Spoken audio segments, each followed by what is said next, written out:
গর্ভবতী মা খোলা আকাশের নিচে। দুপুরের কড়া রোদটা এখন একটু নরম হয়ে এসেছে।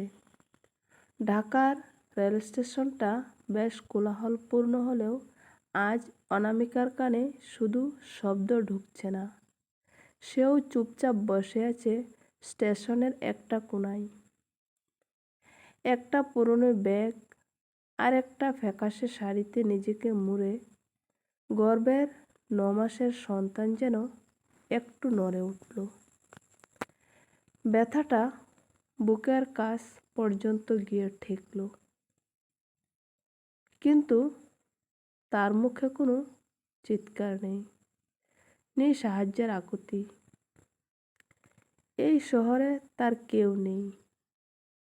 7 বছর আগে ঢাকায় এসেছিল অনামিকা। পেছনে ফেলে এসেছিল একখণ্ড গ্রাম, কিন্তু দগদগে অপমান। আরেক নিষ্ঠুর প্রেমিক যে তাকে বলেছিল, তোমার মতো মেয়েদের দায়িত্ব আমি নেই না। সেই মেয়েটাই আজ মা হতে চলেছে, একা নির্ভরতা ছাড়াই, কেবল গর্ভে সন্তানের ভালোবাসা নিয়ে। হাসপাতালে গিয়েছিল সে, কিন্তু সেখানেও প্রশ্ন, স্বামী কোথায়? অভিভাবক? না আছে স্বামী, না আছে পরিবার। এই সমাজ একা মা হতে দিল না। এক নার্স বলেছিল, খালি খালি লাইনে জায়গা দখল করে রাখবেন না। বাচ্চা জন্ম দিলে কোথায় রাখবেন? রাস্তায়? সেই রাস্তায় কথাটা যেন ভবিষ্যৎবাণী হয়ে উঠল। বিকেলের দিকে পেটের ব্যথাটা বাড়ে। সে উঠে হাঁটতে চেষ্টা করে, কিন্তু কাদা রাস্তায় পিছলে পড়ে যায়। চোখের কোণে জল আসে, দুঃখে নয়, যন্ত্রণায়। এরপর এক অজানা শক্তিতে উঠে দাঁড়ায়। সামনে পড়ে থাকা একটা ছোট্ট ক্যান্টিনের পাশে ঠেস দিয়ে বসে পড়ে। হঠাৎ করে একটা বুড়ো মানুষ পাশে এসে দাঁড়ায়, মুখে কাটাছেঁড়া দাড়ি, হাতে একটা পুরনো গামছা। মা, চলেন। ওই প্ল্যাটফর্মে খালি ঘরটার পাশে বসে। এখানে রাতে থাকা যাবে না, আমি একটা কথা বিছিয়ে দিচ্ছি। কোনো প্রশ্ন ছাড়া সে লোকটার পেছনে পেছনে হাঁটে। একটা পরিত্যক্ত জায়গায় এসে বসে পড়ে। রাত যত বাড়ে, তার যন্ত্রণাও তত বাড়ে। হঠাৎ গগন বিদারী চিৎকারে আশেপাশের কয়েকজন ঘুমন্ত মানুষ জেগে ওঠে। একজন মহিলা ছুটে আসে, নাম তার রুমি। রুমি পাশে বসে কাঁথা বিছিয়ে দেয়।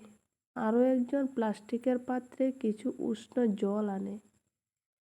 বিনা বললে নিঃস্বার্থে অচেনা কিছু মানুষ একা এক গর্ভবতী মায়ের পাশে দাঁড়ায়। রাত 3:40। এক নবজাতকের কান্না ভেসে আসে। পূর্ণিমার আলোয় ভেসে থাকা আকাশ যেন হাত বাড়িয়ে আশীর্বাদ করে ছোট্ট শিশুটিকে। অনামিকা প্রথমবার শিশুটিকে বুকে জড়িয়ে ধরে কাঁদে, যন্ত্রণার নয়, ভালোবাসার, স্বস্তির, জীবনের।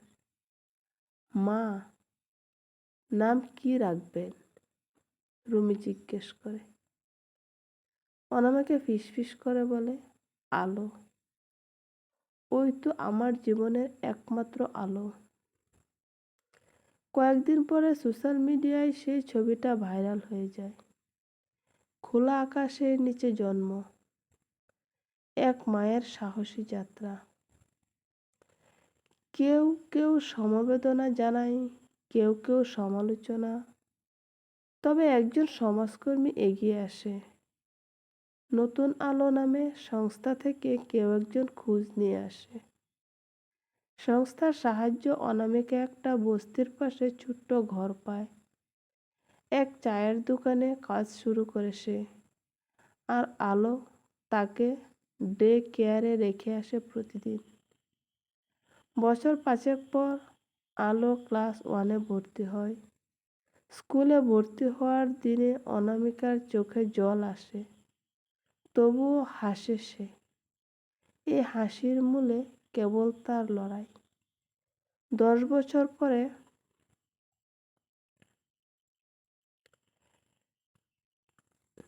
10 বছর পর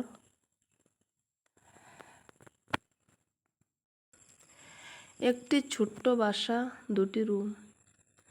আলো এখন 8ম শ্রেণীর ছাত্রী। ছবি আঁকতে ভালোবাসে। দেয়ালে তার আঁকা এক বিশাল ছবি, এক নারী গর্ভে সন্তান নিয়ে আকাশের নিচে দাঁড়িয়ে। নিচে লেখা, আমার মা, আমার আকাশ। অনামিকা আজও ঘুমানোর আগে জানলার পাশে বসে আকাশের দিকে তাকায়। একদিন যে আকাশ তার মাথার একমাত্র ছাদ ছিল, আজও তাই আছে। কিন্তু সে আকাশ এখন শান্ত, স্নিগ্ধ, ভালোবাসায় ভরা। আলো এখন 15 বছরের কিশোরী। মুখে মায়ের আদল, চোখে গভীর বুদ্ধির ঝিলিক। স্কুলে নিয়মিত প্রথম হয়, আঁকাআঁকিতে জেলায় পুরস্কার পেয়েছে। কিন্তু সমাজ এখনো সহজভাবে নেয়নি তাকে। জানিস তো, ওর বাবার নাম কেউ জানে না। একটা অনাথ মেয়ের এত অহংকার কেন? স্কুলের করিডোরে ফিসফিস শব্দগুলো কখনো কখনো আলোকে আহত করত, কিন্তু সে প্রতিবাদ করত না, কারণ অনামিকা তাকে শিখিয়েছে, প্রতিবাদ করো নিজের কাজ দিয়ে, কণ্ঠ দিয়ে নয়। একদিন ক্লাসে একটি প্রবন্ধ লেখার বিষয়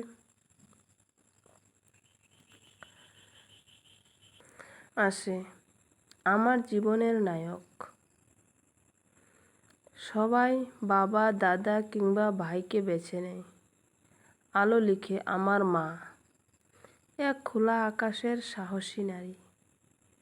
তার লেখাটি পড়ে শিক্ষক নিঃশব্দে দাঁড়িয়ে থাকেন কিছুক্ষণ, চোখে জল। একদিন স্কুলে অভিভাবক সমাবেশ। সবাই বাবার হাত ধরে আসে। আলো আসে মায়ের হাত ধরে।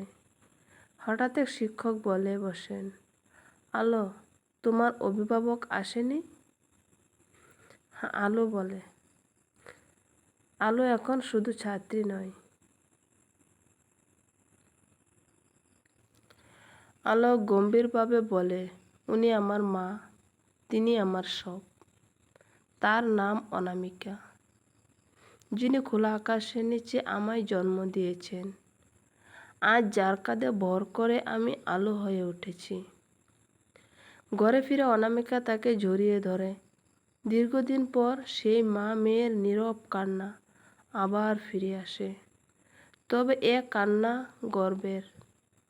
আলো এখন শুধু ছাত্রী নয়, সে অনলাইনে নিজের আঁকা ছবি বিক্রি করতে শুরু করে।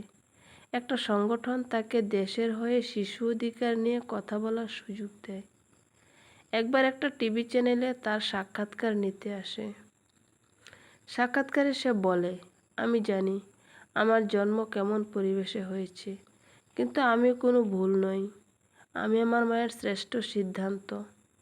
সমাজ আমার জন্মের গল্প নিয়ে বিতর্ক করতে পারে, কিন্তু আমার মা সে আলো, যার কারণে আমি মাথা উঁচু করে দাঁড়াতে পেরেছি। সেই সাক্ষাৎকার ভাইরাল হয়। অনামিকা ভয়ে ছিল, সমাজ যদি আবার ছুঁড়ে ফেলে। কিন্তু না, এবার সমাজ গর্ব করে বলে, এক খোলা আকাশে জন্ম নেওয়া আলো আজ সবার চোখে আশার আলো। বিকেলের রোদটা ঘরের জানলায় এসে পড়ছে। আলো স্কুল থেকে ফিরে নিজের আঁকার খাতা নিয়ে বসেছে। অনামিকা চায়ের কাপ হাতে বারান্দায় বসে, তার মনে অস্থিরতা। আজ সকাল থেকে অদ্ভুত এক উত্তেজনা কাজ করছে তার ভিতরে। ডাকপিয়ন এসে একটা খাম দিয়ে গেছে, মোটা কাগজ, চেনা হাতের লেখা নয়, শুধু যেন খুব পরিচিত কিছু গন্ধ মিশে আছে চিঠির ভাঁজে। অনামিকা, তুমি যখন এই চিঠিটা পড়বে আমি হয়তো অনেক দূরে থাকবো। জানি আমার থাকার কোনো অধিকার নেই, তবুও লিখছি। অনেক বছর আগে অন্যায় আজও আমাকে তাড়িয়ে বেড়ায়। আমি সেই মানুষ যে তোমার গর্ভে সন্তান রেখে পিঠ ফিরিয়েছিল। অনামিকার হাত কাঁপে, বুকের ভেতরটা মোচড় দেয়। চিঠির ভাষা থমকে দেয় হৃদয়কে। আলো কি ভালো আছে? তার ছবি দেখেছি টিভিতে, আমি বলিনি কাউকে, কিন্তু আমি বুঝতে পেরেছি ও আমারই রক্তের।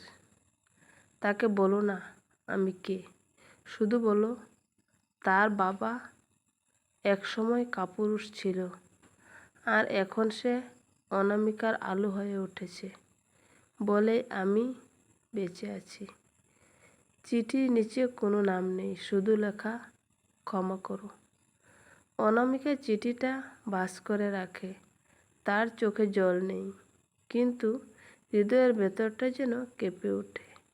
সে জানে ক্ষমা শুধু কথায় হয় না।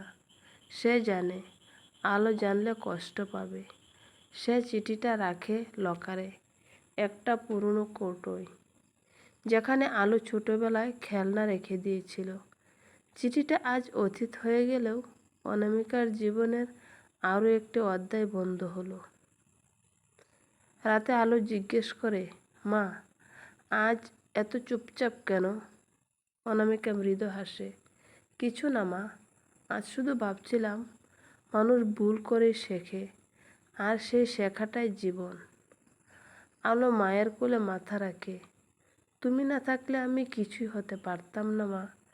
অনামিকা চুপ করে থাকে, চুলে বিলি কাটে দেয় মেয়ের। তার বুকের ভেতর বয়ে যায় শান্ত এক নদী, যেখানে প্রতিটি ঢেউ, প্রতিটি নিঃশ্বাস শুধু আলো। শীতের সকালে রোদ ঘরের মেঝেতে পড়েছে। আলো আয়নার সামনে দাঁড়িয়ে নিজের স্কুলের ডিবেট প্রতিযোগিতার জন্য প্রস্তুতি নিচ্ছে। বিষয়, একজন শিশুর জন্ম, পিতৃপরিচয় কতটা গুরুত্বপূর্ণ। প্রথমে বিষয়টা শুনে সে হেসেছিল, কিন্তু তারপর থেকেই মনে এক অজানা আলোড়ন। সে জানে তার জীবনে বাবা শব্দটা এক শূন্যতা। মা সব দিয়েছে, ভালোবাসা, সাহস, আশ্রয়। তবু কোথাও যেন প্রশ্নটা ওকে তাড়িয়ে নিয়ে বেড়ায়, আমার বাবা কে? ডিবেটের ঠিক আগের রাত, আলো খাবার শেষে অনামিকার পাশে এসে বসে ধীরে বলে, মা আমি যদি বলি আমি বাবার নাম জানতে চাই?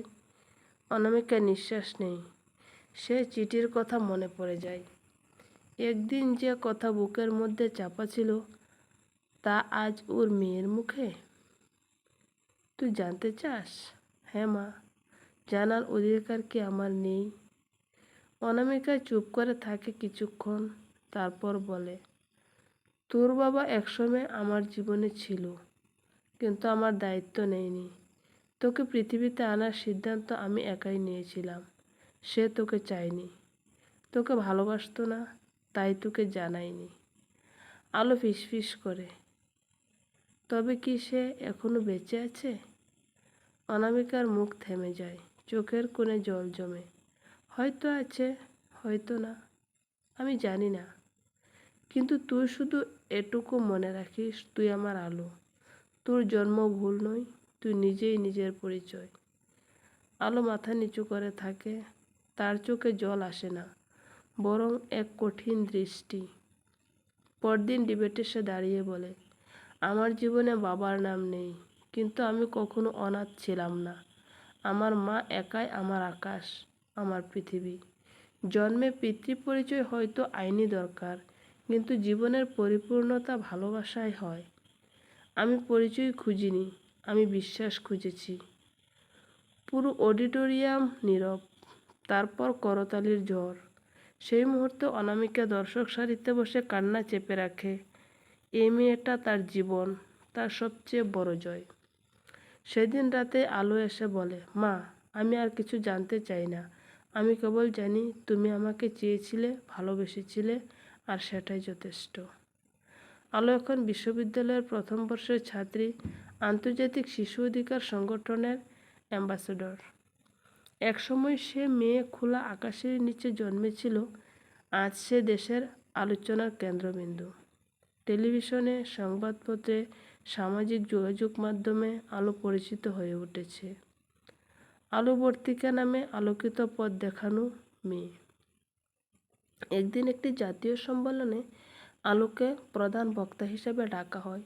সম্মেলনের বিষয় অবঞ্চিত গর্ভধারণ ও সামাজিক গ্রহণযোগ্যতা। মঞ্চে দাঁড়িয়ে আলো বলে, একজন নারী যখন সিদ্ধান্ত নেন একটি জীবন পৃথিবীতে আনার, তখন সেটি শুধু জীবনের জন্ম নয়, সাহসেরও জন্ম। আমার মা সেই সাহসের প্রতীক। সমাজের চোখে আমরা ভুল ছিলাম, কিন্তু আজ আমি দাঁড়িয়ে বলছি, আমার জন্ম কোনো ভুল নয়, আমি আমার মায়ের অহংকার। হল জুড়ে নিঃশব্দ কান্না। উপস্থিত মন্ত্রীরা উঠে দাঁড়িয়ে সম্মান জানান। পরদিন রাষ্ট্রপতির কার্যালয় থেকে ডাক আসে। অনামিকা দেবী ও তার কন্যা আলোকে রাষ্ট্রীয় নারী শক্তি পুরস্কার দেওয়া হবে। অনামিকা মঞ্চে দাঁড়িয়ে কাঁপা কণ্ঠে বলে, আমার জীবনের বহু রাত আমি খোলা আকাশের নিচে কাটিয়েছি। কোনো স্বীকৃতি চাইনি, শুধু চেয়েছি মেয়েটা যেন মানুষ হয়। আজ যখন রাষ্ট্র আমার সেই মেয়েকে শ্রদ্ধা জানায়, তখন আমি আর কাঁদি না, আমি গর্বে বাঁচি। পুরস্কার গ্রহণ শেষে সাংবাদিকরা জানতে চায়, ম্যাডাম, আপনি যদি আবার সময় ফিরে পেতেন, ওই সিদ্ধান্ত কি আবার নিতেন? অনামিকা মুচকি হাসে, হ্যাঁ, আবারও। আমি এক খোলা আকাশের নিচে দাঁড়িয়ে বলতাম, হ্যাঁ, আমি মা হতে চাই। আলো পাশে দাঁড়িয়ে মায়ের হাত ধরে বলে, আর আমি আবারও সেই আলো হয়েই জন্ম নিতে চাই। অনামিকার বয়স এখন প্রায় 60। শরীরটা আর আগের মতো নেই। ডাক্তারের রিপোর্টে ধরা পড়েছে এক কঠিন অসুখ। বাঁচার সময় খুব বেশি নয়। আলো তখন দেশের বাইরে, এক আন্তর্জাতিক মানবাধিকার সম্মেলনে। মা কিছু বলেনি মেয়েকে, শুধু প্রতিদিন তার জন্য ছোট ছোট চিঠি লেখে। এক রাতে বৃষ্টি পড়ছিল জুড়ে। জানালার পাশে বসে অনামিকা শেষ চিঠিটা লেখে, আলো, যখন তুই এই চিঠিটা পাবি, আমি হয়তো আর থাকবো না। ভয় পাস না মা, মৃত্যুকে আমি ভয় পাই না, কারণ তোকে জন্ম দিয়ে আমি জীবনের চূড়ান্ত জয় পেয়েছি। আমি জানি তুই খুব বড় হবে, আরও মানুষের পাশে দাঁড়াবি। তোর হৃদয় যেন সবসময় নম্র থাকে, আর মুখে যেন সত্যির আলো জ্বলতে থাকে। যদি কখনো কষ্টে পড়ে যাস, মনে রাখবি একদিন তুই খোলা আকাশের নিচে জন্মেছিলি। তাই কোনো ছাদ না থাকলেও তোর মাথা সবসময় আকাশ ছুঁয়ে থাকবে। ভালো থাকিস মা, তোর মা অনামিকা। আলো চিঠিটা পড়ে অনেক দিন পর। তখন অনামিকা আর নেই। আলো ফিরে এসে মায়ের পুরনো ঘরটায় ঢুকে প্রতিটি দেয়াল যেন বলে ওঠে তার গল্প। সে জানে এবার সময় হয়েছে উত্তরাধিকার নেওয়ার। আলো নিজের নামে একটা ট্রাস্ট গড়ে তোলে, অনামিকা আশ্রয়। সেখানে সমাজচ্যুত, অবাঞ্ছিত সন্তান ও তাদের মায়েরা আশ্রয় পায়, শিক্ষা পায়, সম্মান পায়। একদিন এক ছোট্ট মেয়ে তার আঁকায় প্রথম হয়। প্রশ্ন করে, আপু, আমি কি খারাপ জন্মে এসেছি? আলো মুচকি হেসে বলে, তুই জন্মাসনি ভুল করে, তুই জন্মেছিস আলো হতে। আকাশে তখন সন্ধ্যা, এক ফালি চাঁদ উঠে এসেছে। আলো জানে কোথাও থেকে অনামিকা দেখছে হয়তো খোলা আকাশের নিচে আবারও সেই চিরচেনা হাসিটা মুখে নিয়ে। এটাই ছিল আজকের গল্প। আজকের গল্পটি যদি আপনাদের ভালো লাগে থাকে, তাহলে অবশ্যই আয়েশাস ব্লগ চ্যানেলটি সাবস্ক্রাইব করে পাশে থাকবেন। আবারও নতুন নতুন গল্প শুনতে চোখ রাখুন এই চ্যানেলে। সবাইকে ধন্যবাদ, ভালো থাকবেন। আল্লাহ হাফেজ।